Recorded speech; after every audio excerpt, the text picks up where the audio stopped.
अस्सलाम वालेकुम dear students, क्या हाल है आप लोगों के। आज के इस वीडियो लेक्चर के अंदर हम लोग अपना सीनियर 2 का जो टॉपिक हमारा चल रहा था डेप्रिसिएशन ऑफ फिक्स्ड एसेट्स उसको कंटिन्यू करने वाले हैं। जो कि हमने अपनी क्लास के अंदर सीख लिया था क्वेश्चन नंबर 1, जिसमें हमने एक मशीन को डेप्रिशिएट करना सीखा था ओवर इट्स यूज़फुल लाइफ, और हमने डेप्रिसिएशन की डेफिनेशन भी सीखी थी, और डेप्रिसिएशन को कैलकुलेट कैसे किया जाता है by using the straight line method ये भी सीखा था। एंड हमने ये भी सीखा था कि how to prepare the general journal entries and how to prepare the general ledger accounts of machine depreciation and provision for depreciation, right. तो आज के इस क्वेश्चन के अंदर हम लोग सीखने वाले हैं डेप्रिसिएशन का एक सेकंड मेथड। ठीक है, फर्स्ट मेथड हमने क्लास में सीखा था और आज सेकंड मेथड सीखने वाले हैं जिसका नाम है डिमिनिशिंग बैलेंस मेथड। तो क्वेश्चन आपके सामने है। क्वेश्चन में हमने कहा है कि falcon corporation purchases office furniture, Falcon Corporation purchases office furniture on 1st May 2016 at a cost of $50,000 having salvage value of $4,000। अच्छा, ये salvage value वही है जिसको हमने लास्ट क्लास में कहा था स्क्रैप वैल्यू। तो स्क्रैप वैल्यू का मतलब आप लोग जानते हैं कि जब ये हमारा ऑफिस फर्नीचर किसी इस्तेमाल का नहीं रहेगा, जब ये अपनी लाइफ कंप्लीट कर लेगा, तब भी हम इसको कितने में सेल कर सकते हैं। यानी ये वो वैल्यू है जो कभी भी ख़त्म नहीं होगी। ये एस्टिमेटेड वैल्यू होती है कि at the end of the life of the fixed asset ये पैसे हमें मिल जाएंगे। So it is the policy of the company to charge depreciation on diminishing balance method at the rate of 20% per annum। Annum means annually। अब देखिए, बात ये है कि यहाँ पर जो डिमिनिशिंग बैलेंस मेथड हमारा फोकस्ड है उसमें मेथड उस मेथड में हम लोग जो डेप्रिसिएशन कैलकुलेट करते हैं वो एक रेट से करते हैं। डेप्रिसिएशन का एक रेट गिवन होता है, उस रेट को देखते हुए हम डेप्रिसिएशन कैलकुलेट करते हैं। अगर आप याद करें, स्ट्रेट लाइन मेथड में हमने कॉस्ट में से पहले स्क्रैप वैल्यू को लेस करवाया था एंड देन हमने डिवाइड कराया था उसकी यूज़फुल लाइफ इन ईयर्स से। इसमें ऐसा नहीं है, इसमें हमें दिया जाता है एक परसेंटेज। ठीक है, रिक्वायरमेंट में है calculate depreciation expense for first 3 years, पहले 3 साल का डेप्रिसिएशन एक्सपेंस कैलकुलेट करना है। ठीक है, तो सबसे पहले हम यही काम कर लेते हैं। तो रिक्वायरमेंट नंबर 1 के लिए हमने हेडिंग डाली कि calculation for depreciation expense for first 3 years. Okay जी। अब देखें, डिमिनिशिंग बैलेंस मेथड में डेप्रिसिएशन अगर निकालना है तो उसका तरीक़ाकार क्या होता है। उसका तरीक़ाकार मैं आपको बता देता हूँ। फर्स्ट ऑफ ऑल फॉर्मूले की बात करते हैं। डेप्रिसिएशन एक्सपेंस पर ईयर, अगर आपको याद हो तो स्ट्रेट लाइन मेथड जो हमने लास्ट सीखा था उसके अंदर भी डेप्रिसिएशन एक्सपेंस पर ईयर था। यहाँ पर भी डेप्रिसिएशन एक्सपेंस पर ईयर ही होगा, लेकिन यहाँ पर होगा क्या कि आपको फर्स्ट ऑफ ऑल कॉस्ट में से लेस करवाना होगा प्रोविज़न फॉर डेप्रिसिएशन। मैं डेप्रिसिएशन को DEP शॉर्ट में लिख रहा हूँ। पहले आपको जो ओरिजिनल कॉस्ट है, अगर आप इस साल का डेप्रिसिएशन एक्सपेंस कैलकुलेट करना चाहते हैं तो देन सबसे पहले आप जो कॉस्ट है original cost which is 50,000 in the question 50,000, उसमें से आपको लेस करवाना होगा provision for depreciation. Previous years का अगर कोई डेप्रिसिएशन है तो उसे आप पहले कॉस्ट में से लेस करवाएंगे, then you will apply the rate of depreciation which will given in the question which will be given in the question। तो कॉस्ट में से आपको प्रोविजन फॉर डेप्रिसिएशन को लेस करवाना होगा, देन आप अप्लाई करा सकते हैं रेट ऑफ डेप्रिसिएशन। ठीक है, ओके जी। अब हम ये फॉर्मूले को अप्लाई करते हैं। ठीक है, फर्स्ट ईयर की बात कर लें पहले। अब आप फर्स्ट ईयर ज़रा देखें कि 1 मई 2016 पे अगर ये ऑफिस फर्नीचर परचेज हुआ है तो 2016 का दी एंड जब होगा that will be the first year and. अच्छा, हमें ईयर एंड कंपनी का देखना है, हमें इस फिक्स एसेट का नहीं देखना है कि फर्स्ट मई को ये आया था तो इसके 12 महीने कब पूरे होंगे, ये नहीं देखना है। हमें ये देखना होता है कि हमारी कंपनी का ईयर कब एंड होता है। तो नॉर्मली कंपनी का ईयर एंड होता है 31 दिसंबर पे, और अगर क्वेश्चन बताता है कि 30 जून पर ईयर एंड होता है तो वही होगा। और अगर हमको कोई और भी ईयर एंड बताया जाता है, लाइक 31 मार्च बता दिया जाता है, तो उसको ईयर एंड मान कर काम करना होगा। लेकिन अगर कोई भी बात नहीं लिखी हुई है तो नॉर्मल ईयर एंड कहाँ पर होता है, 31 दिसंबर पे होता है। ठीक है, तो हम जो पहला डेप्रीसिएशन कैलकुलेट करेंगे, वो एक्चुअली कहाँ से कहाँ तक होगा, वो जितने महीने हमारा ये फिक्स एसेट हमारा ऑफिस फर्नीचर इस्तेमाल हुआ है उतने महीने पर हमें चेक करना पड़ेगा। यानी कि 1 मई 2016 से लेकर हमारा जो डेप्रिसिएशन कैलकुलेट होगा ऑन 31 दिसंबर 2016, ये हमारे डेप्रिसिएशन की क्या है, डेट है, जो कि हम कैलकुलेट कर रहे हैं on 31 December 2016। So depreciation expense per year is equals cost which is given in the question 50,000 less provision for depreciation. देखिए प्रोविजन फॉर डेप्रीसिएशन का मतलब क्या है कि प्रीवियस ईयर का डेप्रीसिएशन यहाँ से माइनस कराएं। तो जब आपकी मशीन का या आपके फर्नीचर का ये है ही पहला साल, तो पहले साल में प्रीवियस ईयर्स का तो कोई डेप्रीसिएशन हो ही नहीं सकता, that is why it will B 0 and multiply by the rate of depreciation that is 20%। सो अब इस वैल्यू को कैलकुलेट करते हैं तो पता क्या लगेगा कि ब्रैकेट में 50,000 minus 0 it will be equals to 50,000 and multiply by 20%।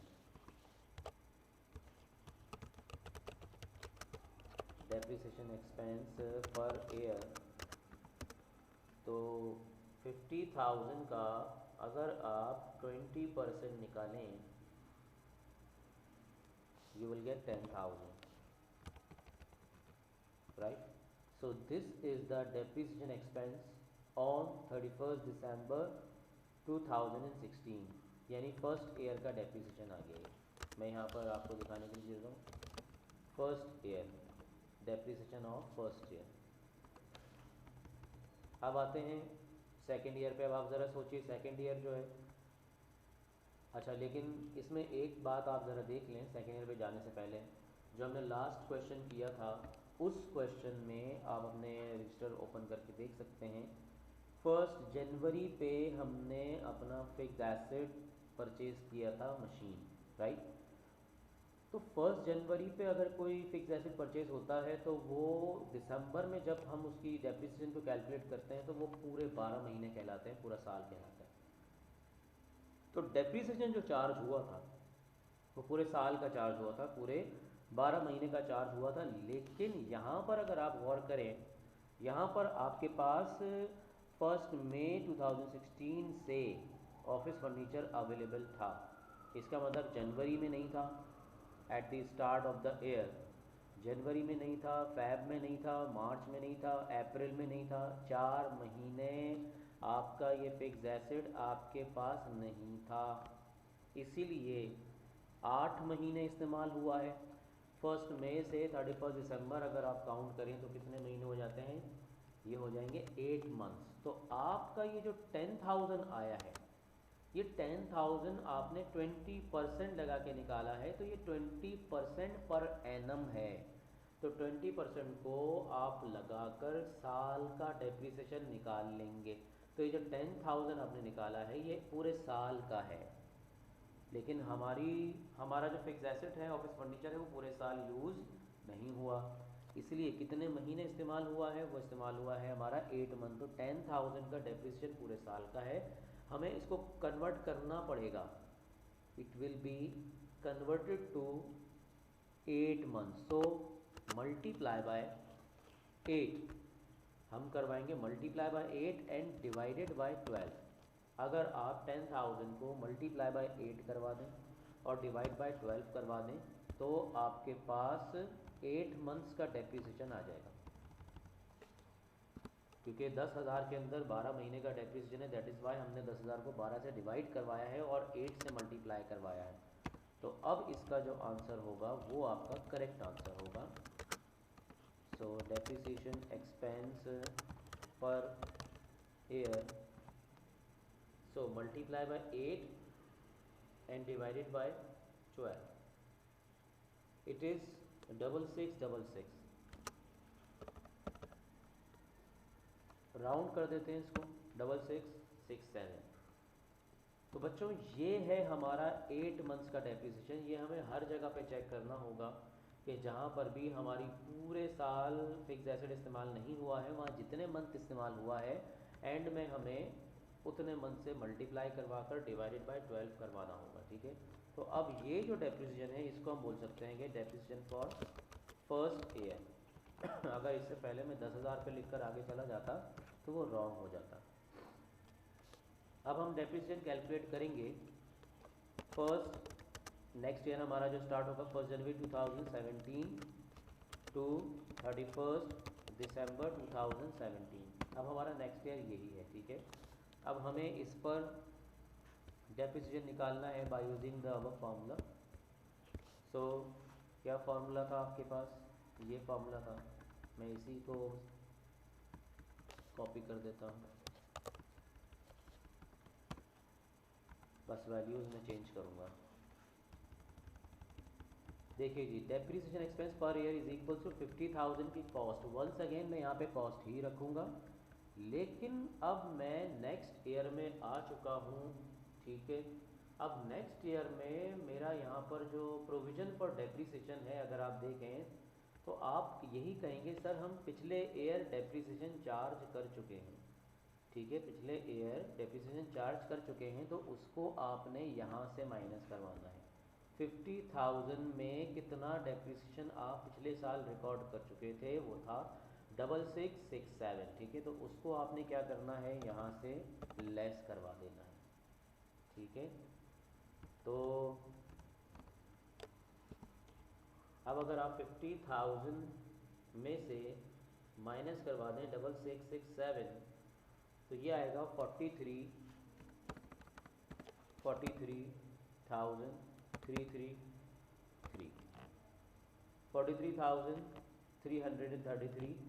अब हम इस अमाउंट को 20% से मल्टीप्लाई करवाएंगे, यानी 50,000 में से आपने वो वैल्यू हटा दी है जो पिछले साल गिर गई थी।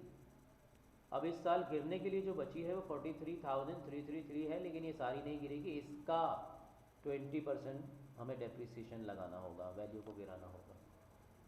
तो डेप्रिसिएशन एक्सपेंस यहाँ पर जो हमारे पास आया वो आया कितना, 43,000 को 43,333 को मल्टीप्लाई बाय 20% करेंगे हम।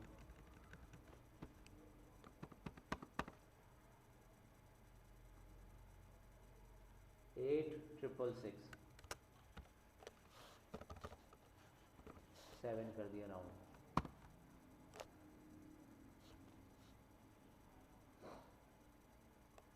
ये आ गया हमारा 2017 का डेप्रिसिएशन। अब याद रखिए कि आपके इस ऑफिस फर्नीचर पे 2 डेप्रिसिएशन चार्ज हो चुके हैं टिल डेट। ठीक है, मैं यहाँ पे भी आपको दिखा दूँ कि हमारे पहले साल का कितना था, 6667, ये फर्स्ट ईयर का था। ठीक है, और दूसरे साल का कितना है, 8667। ठीक है, 8667, ये 2 साल के हमारे डेप्रिसिएशन हो गए। हमसे कहा गया है क्वेश्चन में 3 साल का निकालिए। अब हमारा जो तीसरा साल है वो कब है, 1 जनवरी 2018 से लेकर 31 दिसंबर 2018। This is our third year.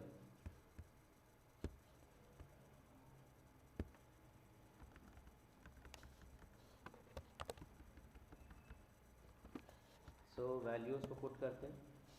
अब आप ज़रा सोचिए कि 50,000 की कॉस्ट मुझे वैसे ही रखनी है, लेकिन अब मैं जो प्रोविज़न फॉर डेप्रिसिएशन यहाँ पे रखूँगा सर, इस ऑफिस फर्नीचर पे 2018 से पहले, हम 2018 में खड़े हैं यहाँ पर, दो मरतबा डेप्रिसिएशन चार्ज हो चुका है, पहली मरतबा 6667 का, दूसरी मरतबा 8667 का। तो बच्चों अब मुझे इन दोनों का सम करके यहाँ लिखना होगा, यानी 50,000 में से जितनी वैल्यू गिर गई है उसे मुझे माइनस कराना है।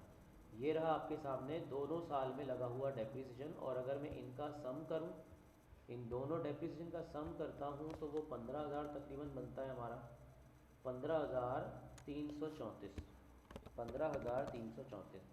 यानी ये 15,334 वो अमाउंट है जो इस 50,000 में से डेप्रीशिएट हो चुका है इन प्रीवियस 2 ईयर्स। पिछले 2 साल में ये दो वैल्यूज़ गिर गई हैं, तो इन्हें हमने यहाँ से माइनस करवा देना है। 15,334, 50,000 में से वो वैल्यू हम निकाल रहे हैं जितनी पहले गिर चुकी है, ताकि वो वैल्यू बच जाए जो अब गिरी नहीं है, उसमें से हम 20% को लेस करवाएंगे। तो हम 50,000 में से 50,000 में से माइनस करवा रहे हैं 15,334।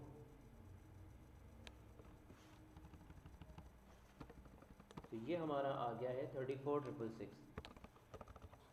34,666 वो वैल्यू है जो अब बची हुई है पिछले 2 साल का डेप्रिसिएशन हटाने के बाद। तो इस साल जो वैल्यू गिरेगी, डेप्रिशिएट होगी, वो 34,666 में से होगी, और वो भी 20% होगी। ठीक है। अच्छा, आपने एक बात नोटिस की होगी कि हमने फर्स्ट ईयर में 8/12 करवाया था, क्योंकि फर्स्ट ईयर में पूरे साल का डेप्रिसिएशन चार्ज नहीं किया, क्योंकि वो पूरे साल इस्तेमाल नहीं हुई थी मशीन। लेकिन सेकेंड ईयर तो पूरा का पूरा है, 1 जनवरी से दिसंबर, पूरे 12 महीने, तो हमने यहाँ पर कोई मंथ की हमने डिस्ट्रीब्यूशन नहीं की। ऐसे ही यहाँ 2018 के अंदर भी कोई मंथ की डिस्ट्रीब्यूशन नहीं हुई। ठीक है।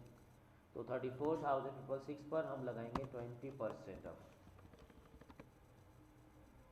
तो वो 20% आपका आएगा 6,933, 6,933। This is the depreciation expense for third year. ठीक है, ये हमने इस लाइन में लिख दिया। अच्छा, ये जो मैंने लिखा है ये आपको दिखाने के लिए लिखा है, ज़रूरी नहीं है कि आप भी लिखें, ताकि सिर्फ आपको इसलिए दिखाया है ताकि यहाँ पर जो हम ये डेप्रिसिएशन लेस करवा रहे हैं फॉर्मूले की पहली लाइन में, वो कहाँ से आ रहा है, कैसे आ रहा है, वो आपको समझ में आ जाए। तो ये था हमारा डेप्रिसिएशन एक्सपेंस 3 साल का। अगर मैं आपसे पूछूं कि इस तीसरे साल में डेप्रिसिएशन लगाने के बाद टोटल कितना डेप्रिसिएशन हो चुका है, तो हम बोलेंगे सर 15,334 में जो था वो हमारा 2 साल का था, और ये तीसरे साल का ये रहा, यानी कि टोटल हमारा डेप्रिसिएशन अब तक जो हो चुका है 22,267 का हो चुका है। इस ऑफिस फर्नीचर पर 22,267 का डेप्रिसिएशन हो चुका है। तो ये थी हमारी first requirement, that calculate the depreciation expense for first 3 years. अब हम बनाएंगे जर्नल एंट्रीज। ठीक है, जर्नल एंट्रीज आपको देखें मालूम है कि जर्नल एंट्रीज हमने कैसी बनाई थी लास्ट। सो रिक्वायरमेंट नंबर 2 यहाँ पे आ जाते हैं।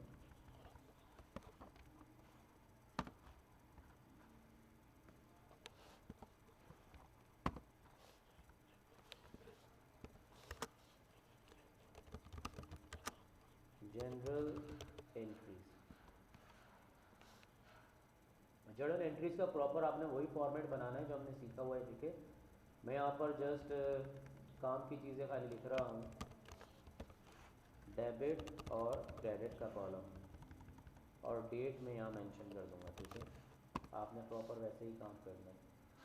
तो हमारा जो फर्स्ट डेप्रिसिएशन आया था वो आया था किस तारीख पर, ऑन 31 दिसंबर 2016। तो एंट्री क्या बनेगी sir, depreciation is our expense, depreciation expense debit हो जाएगा by 6667, and provision for depreciation will be credited by 6667। Narration आप लिख दीजिएगा। अच्छा जी, 31 दिसंबर 2016 पर भी यही एंट्री पास होनी है, या मैं नरेशन लिख देता हूँ पहले, to record depreciation expense for 2016।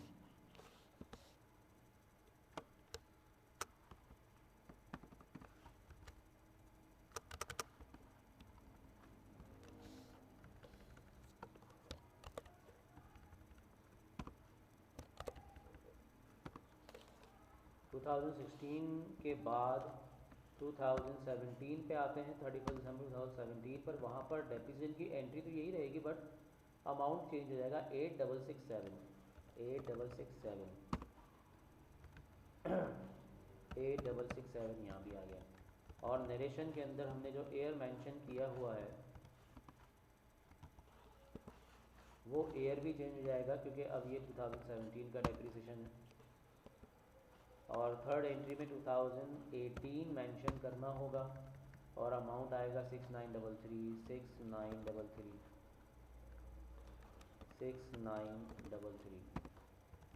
और यहाँ नरेशन में भी 2018 आ जाएगा। तो जर्नल एंट्रीज हमारी रेडी हो गई तीनों साल की। अब लेजर अकाउंट बनाने हैं, ऑफिस फर्नीचर, डेप्रिसिएशन और provision for depreciation. Ledger account आप लोग जानते हैं कि जर्नल एंट्रीज को देख के बनाए जाते हैं। तो थर्ड रिक्वायरमेंट है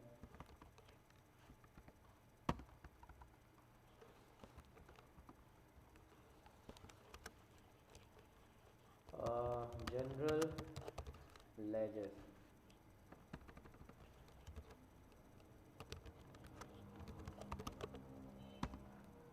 जनरल लेजर में हम सबसे पहले बनाएंगे फर्नीचर का, ऑफिस फर्नीचर का लेजर बनाएंगे।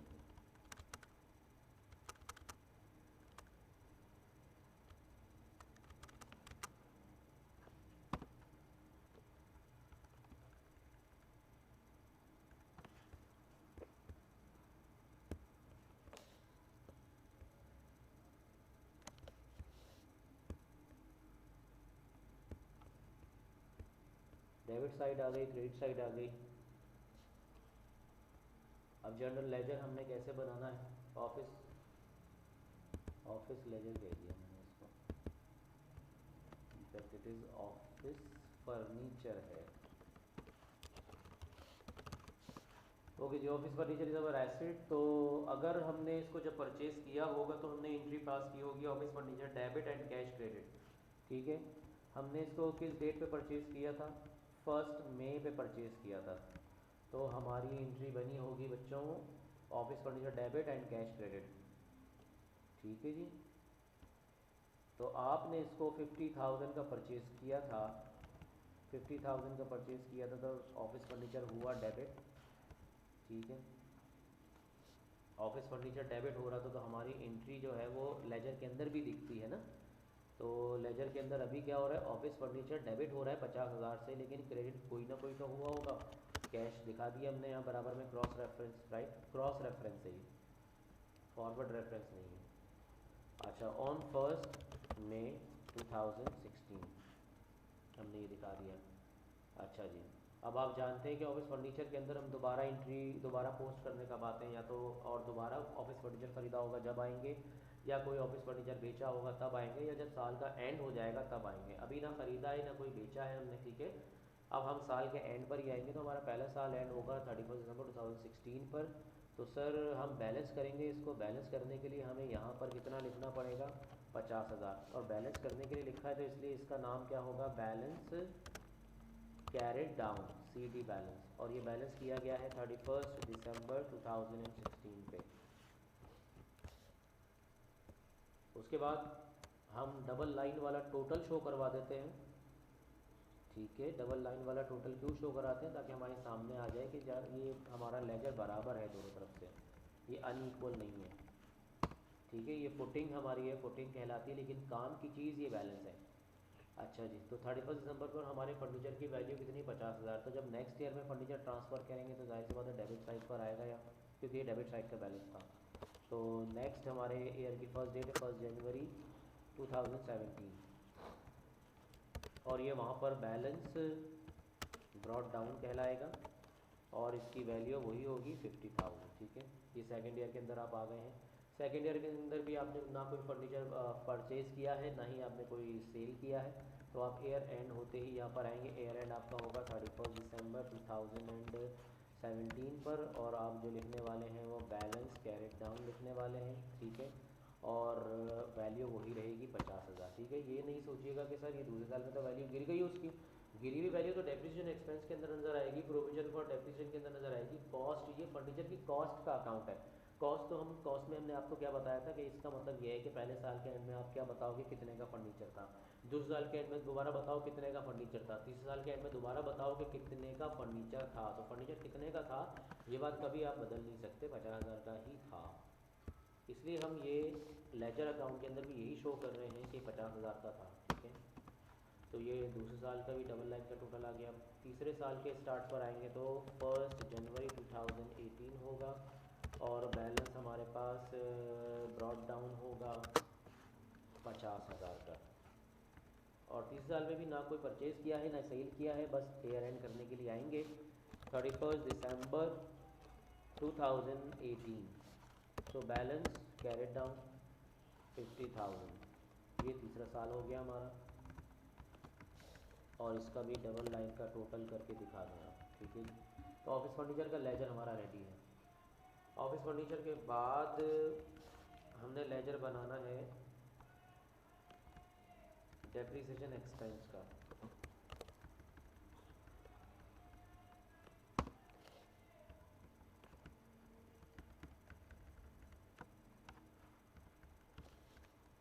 सो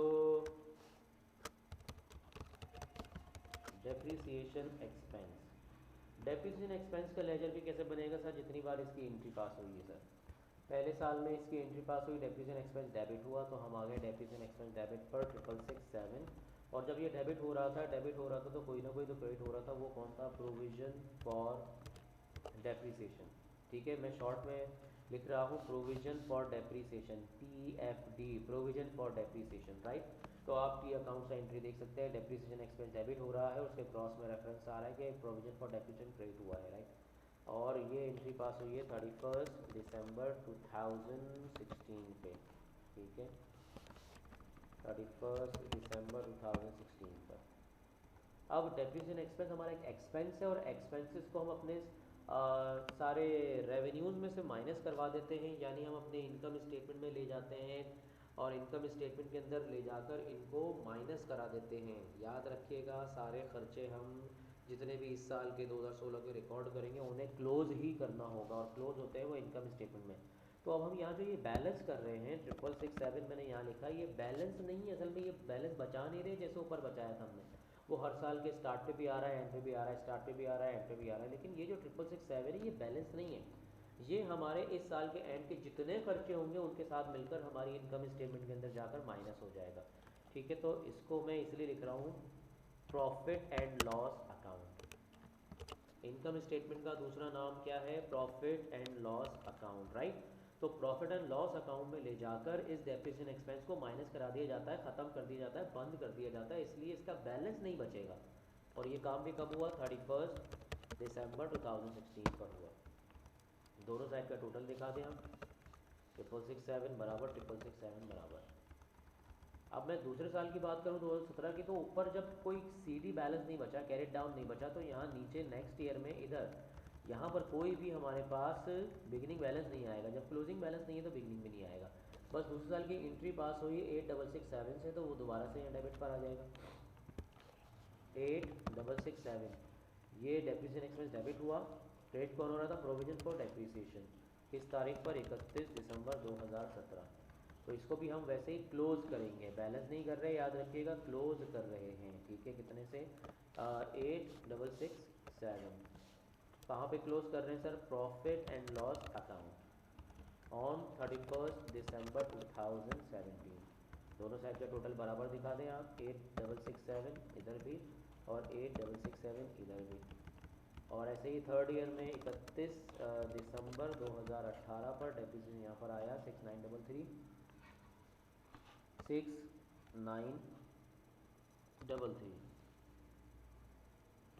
6933 यहाँ पर आया। इसको भी हम इस साल के एंड में ले जाके क्लोज कर देंगे 6933। कहाँ पे क्लोज कर देंगे, प्रॉफिट एंड लॉस अकाउंट में क्लोज कर देंगे ऑन 31 दिसंबर 2018। और यहाँ पर भी हमने फुटिंग दिखा दी इसकी 6933 6933। तो हमारे दो लेजर रेडी हो गए। तीसरा laser,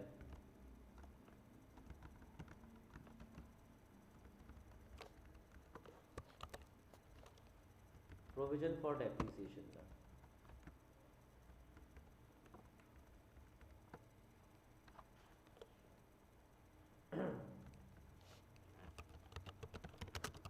provision for depreciation. Okay जी, अब हर वो एंट्री देखिए जिसमें प्रोविजन फॉर डेप्रिसिएशन की बात हो रही है। तो पहली एंट्री क्रेडिट साइड पर हो रही है हमारी 667 से, फिर आगे 667 से क्रेडिट पर। अच्छा, जब प्रोविजन फॉर डेप्रिसिएशन क्रेडिट हो रहा था तो डेबिट कौन हो रहा था, वो हमने बराबर में लिख दिया कि डेप्रिसिएशन एक्सपेंस डेबिट हो रहा था ऑन 31 दिसंबर 2016। ठीक है। अच्छा, जब इसको बराबर कर, प्रोविजन फॉर डेप्रिसिएशन जो है वो क्या है, हमने बताया था एक तरह का रिजर्व है, एक ज़ख़ीरे का अकाउंट है। ठीक है, प्रोविजन फॉर डेप्रिसिएशन एक तरह के ज़ख़ीरे का अकाउंट है, एक जमा करने का अकाउंट है। जितना डेप्रिसिएशन आपका हो रहा है हर साल, उसको आप जमा करते चले जाएं, पहले वाले के अंदर दूसरा वाला जमा कर दें। यानी पहले साल में फॉर एग्जांपल अगर 10 था, दूसरे साल का भी 10 था, तीसरे साल का भी 10 था फॉर एग्जांपल, तो पहले साल का 10 हैगा। ठीक है, टोटल डेप्रिसिएशन। तो दूसरे साल में कितना हो जाएगा, दूसरे साल का तो 10 है मगर दूसरे साल तक 20 हो गया। यानी ये जो तक वाली बात है कि sir till the end of second year कितना हो गया, तो हम कहेंगे सर पिछले साल का 10 और इस साल का 10 मिला लें आप। ये जो मिलाने वाली बात है, एक्यूमुलेट करने वाली बात है, ये प्रोविजन में होती है। ठीक है, तो इसलिए पहले साल का तो हमारा 667 ही है, तो ये बैलेंस बनेगा हमारा, क्योंकि हमने इसी के ज़रिए अपने ऑफिस फर्नीचर की वैल्यू लगानी है हर साल के एंड में, कि पहले साल कितनी वैल्यू गिर गई थी उसको माइनस करा देंगे, दूसरे साल तक कितनी वैल्यू गिर गई थी उसको भी माइनस करा देंगे, तीसरे साल तक कितनी वैल्यू गिर गई थी उसको भी माइनस कराएंगे। ठीक है, तो यहाँ बैलेंस करने के लिए हमने लिखा 667 और इसका नाम है बैलेंस कैरेड डाउन ऑन 31 दिसंबर 2016। दोनों साइड का टोटल बराबर 667। अब ये बैलेंस जो आया है क्रेडिट साइड पर आया है, ये अगले साल का यानी कि 1 जनवरी का 2017 का बैलेंस बिगिनिंग बन जाएगा, बैलेंस बीडी। अब बीडी बैलेंस बन रहा है। ठीक है, क्योंकि ये प्रोविजन है, ये एक्यूमुलेट होता जाएगा। तो अब हम यहाँ पर जब सेकेंड ईयर में आ रहे हैं, ये सेकेंड ईयर है, तो सेकेंड ईयर में आप पहले बताइए पिछले साल का कितना डेप्रिशिएट हुआ था 667। ठीक है जी, आपने इसको बता दिया। अब आप दूसरे साल यानी 2017 में जो एंट्री आपने पास की है, ये वाली 8667 से दोबारा आपने क्रेडिट किया है, उसको भी यहाँ क्रेडिट साइड पे लिया है। 8667 ये किस वजह से हुआ, डेप्रिसिएशन एक्सपेंस की वजह से हुआ। कब हुआ, 31 दिसंबर 2017। लेकिन अब आप यहाँ देखें कि इस 2017 में आपके पास बिगिनिंग बैलेंस आएगा 667 का, करंट ईयर का डेप्रिसिएशन 8667, इन दोनों को जमा कर लें आप। 15,334 यहाँ बना, 15,334 का टोटल आया। यानी अब दूसरे साल तक आपका डेप्रिसिएशन जमा हो गया है, एक्यूमुलेट हो गया है 15,334। तो यहाँ बराबर करने के लिए 15,334 लिखा और ये आया बैलेंस कैरिड डाउन ऑन 31 दिसंबर 2017। यहाँ का टोटल भी कर लें 15,334। अब जब आप 2018 के स्टार्ट पे जाएंगे, यानी यहाँ पर तो आपका बिगिनिंग बैलेंस जो है वो 15,334 हो चुका है। तो डेट है 1 जनवरी 2018 और बैलेंस ब्रॉड डाउन आपका है 15,334। ठीक है जी, अब तीसरे साल का आप डेप्रिसिएशन ले लें, प्रोविजन कितना आपने क्रेडिट किया था 6,933, तो ये आ गया 6,933। किस वजह से, डेप्रिसिएशन एक्सपेंस की वजह से ऑन 31 दिसंबर 2018। ठीक है जी, अब आपका कुल मिलाकर तीसरे साल तक कितना हो गया, 2267 हो गया। तो बैलेंस करने के लिए यहाँ भी कितना लिखना पड़ेगा, 2267। ये क्या है, बैलेंस कैरिड डाउन है ये ऑन 31 दिसंबर 2018। यहाँ का टोटल भी कर लें 2267। तो ये आपका 3 साल का प्रोविजन फॉर डेप्रिसिएशन बन गया है। ठीक है,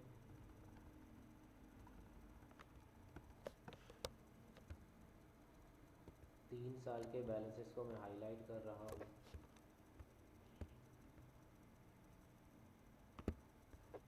ये बैलेंसेस आपको बहुत कुछ बता रहे हैं कि पहले साल तक आपकी ऑफिस फर्नीचर की वैल्यू इतनी गिर गई थी, दूसरे साल तक इतनी वैल्यू गिर गई थी, तीसरे साल तक इतनी वैल्यू गिर गई थी। अब आखिरी रिक्वायरमेंट मैं इसी के बराबर में बना रहा हूँ। ठीक है,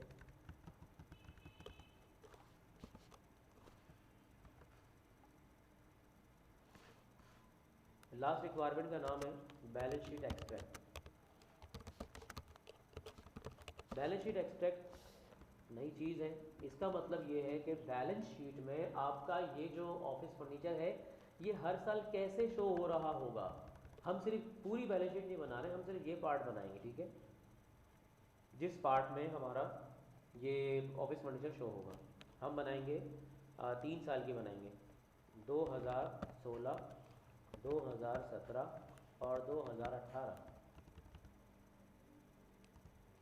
सबसे पहले आपको अपने ऑफिस फर्नीचर की कॉस्ट बतानी पड़ेगी कि आपने लिया कितने का था, ठीक है, आपने ऑफिस फर्नीचर लिया कितने का था। तो आप तो हर साल यही कहेंगे ना सर आपने कितने का लिया था, सर 50,000 का ही तो लिया था। 50,000, 50,000, 50,000। चाहे आपसे पूछा जाए कि भाई 2016 में बताओ कितने का लिया था, 50,000 का लिया था सर। 17 में बताओ कितने का लिया था आपने, 50,000 का लिया था सर। ऐसे ही 18 में भी आप यही बोलेंगे।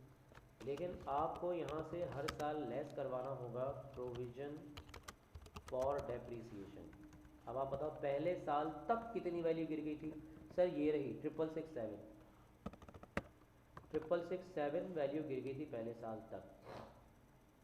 तो इसका मतलब ये हुआ पहले साल तक अगर 666 की वैल्यू गिर गई थी आपकी, तो पहले साल के एंड में कितनी वैल्यू बची थी। तो आपको इसको माइनस करवाना होगा, जो डेप्रीसिएशन का प्रोविज़न आपका बन गया है ना, इसको आपको माइनस कराना होगा।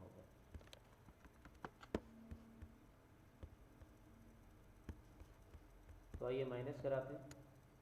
43333, 43333, यानी कि at the end of first year हमारी जो वैल्यू बच गई थी डेप्रीशिएट होने के बाद वो कितनी थी, 43333।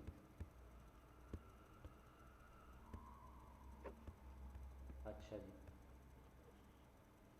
अब सेकेंड ईयर में सर ख़रीदा तो हमने 50 का था, लेकिन सेकेंड ईयर तक कितनी वैल्यू गिर गई थी, सर 15,334 ये रही, 15,334 ये वैल्यू गिर चुकी थी।